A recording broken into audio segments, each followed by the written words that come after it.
નમસ્કાર મિત્રો, સ્વાદ સંહિતામાં આપનું સ્વાગત છે.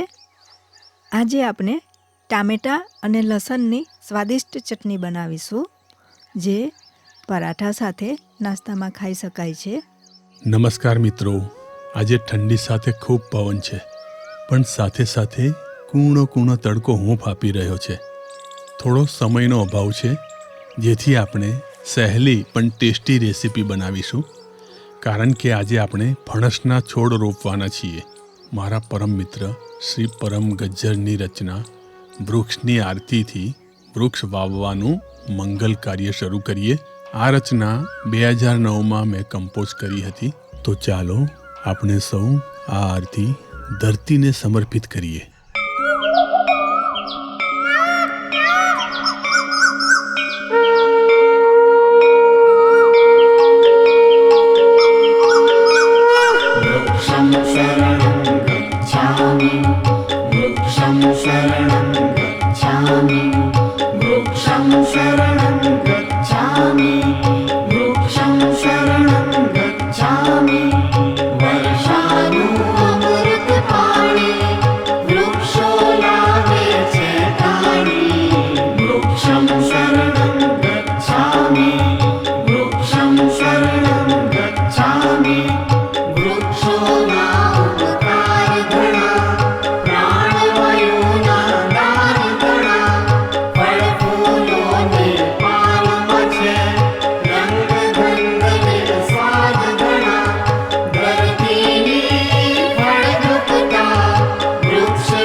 આપણે ભઠ્ઠામાં ટામેટાને શેકી લઈશું.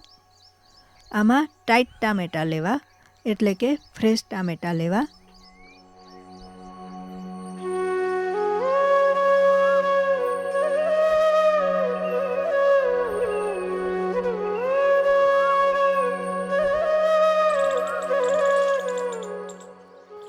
હવે આપણે લસણ પણ શેકી લઈએ.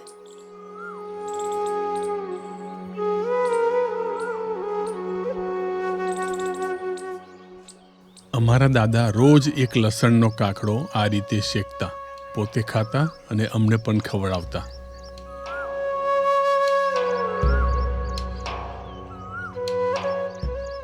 સ્વર મંડલ ઉપર સંગીતકાર આંગળીઓ ફેરવીને સૂર છેડે, એ રીતે આ પવન મકાઈના પાંદડા પર હાથ ફેરવીને સૂર છેડી રહ્યો છે.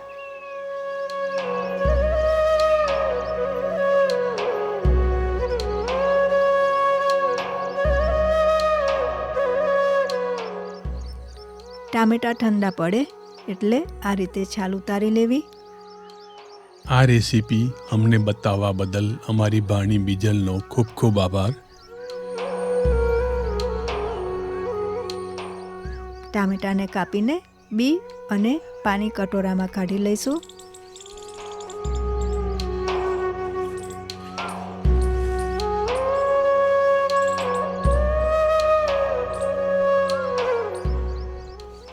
લસણના પણ છોતરા સાફ કરી લઈશું.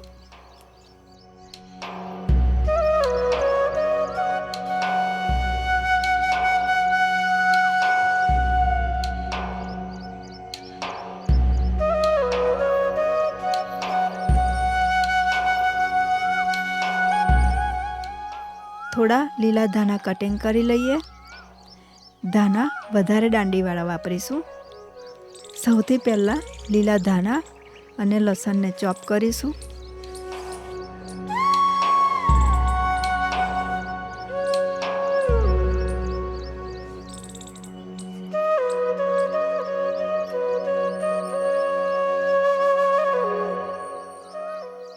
ત્યારબાદ લીલા મરચાં ઉમેરીશું.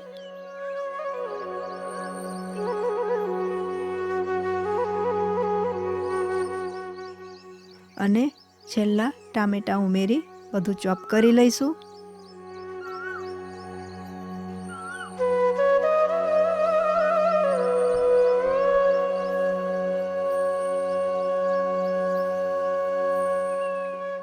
કટોરામાં કાઢીને આપણે સ્વાદ મુજબ મીઠું ઉમેરીશું અને ટામેટાનું પાણી ઉમેરીશું. તમે એમાં મગફળીનું કાચું તેલ ઉમેરી શકો છો.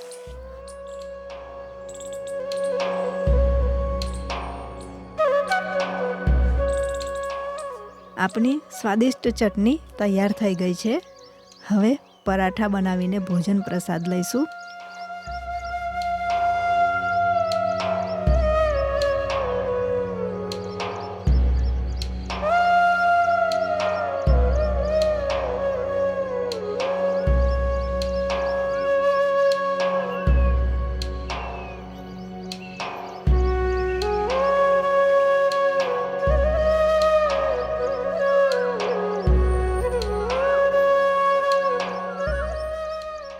આપણે જમવા બેસીએ એ પહેલાં થોડા મૂળા ઉખેડી લઈશું.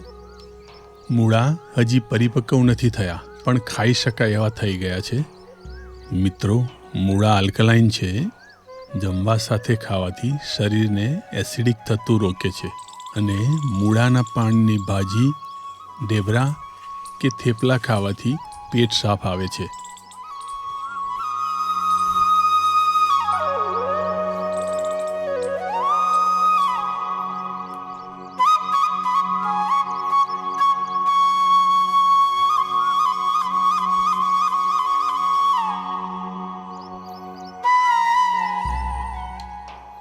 તાજા મૂળાને આ રીતે ચીરીને એમાં ફ્રૂટ મસાલો કે ચાટ મસાલો ભરીને ખાવાની ખૂબ મજા પડે.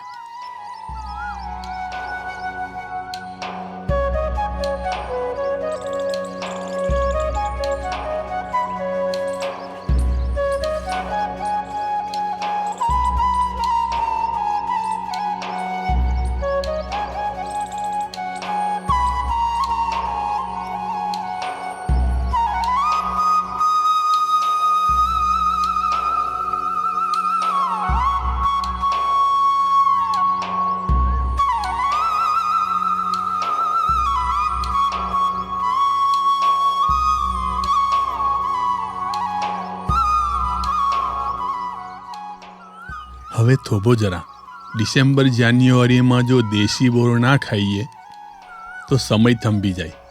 મિત્રો, આપણા દેશી બોરમાં વિટામિન A, C અને B કોમ્પ્લેક્સ બહુ સારી માત્રામાં હોય છે અને કોપર, ઝીંક, આયરન, પોટેશિયમ, ફોસ્ફરસ, મેગ્નેશિયમ અને કેલ્શિયમ જેવા મિનરલ પણ ભરપૂર પ્રમાણમાં હોય છે. આ ધરતીનો અને વૃક્ષોનો જેટલો ઉપકાર માનીએ તેટલો ઓછો છે. કહેવાય છે ને કે ગણ્યા ગણાય નહીં અને વીણ્યા વીણાય નહીં. કેટલા બધા બોર છે. અને ભાઈ, આ દૂધીનું તુમડું અભિમાનમાં એટલું ઊંચું ચડ્યું છે કે હવે એને કોઈ ઉતારવા રાજી નથી. મિત્રો, દરેક વનસ્પતિ બોલે છે, પરંતુ એ ભાષા આપણે ઉકેલવી પડે છે. આ તુમડી આપણને કહે છે કે ભાઈઓ, વિનમ્ર રહેવું, ડાઉન ટુ અર્થ રહેવું.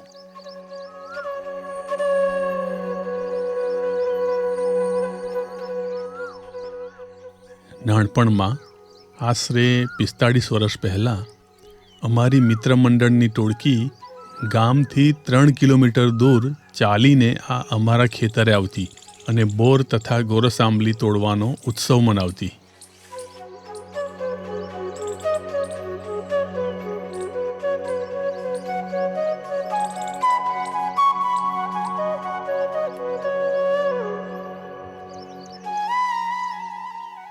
આ સૂકા ગલકાનો કૂચો એટલે ઓર્ગેનિક બાથ સ્ક્રબર. નાહ્યા પછી એને કોરું પાડી દઈએ તો 6-7 મહિના સુધી ચાલે.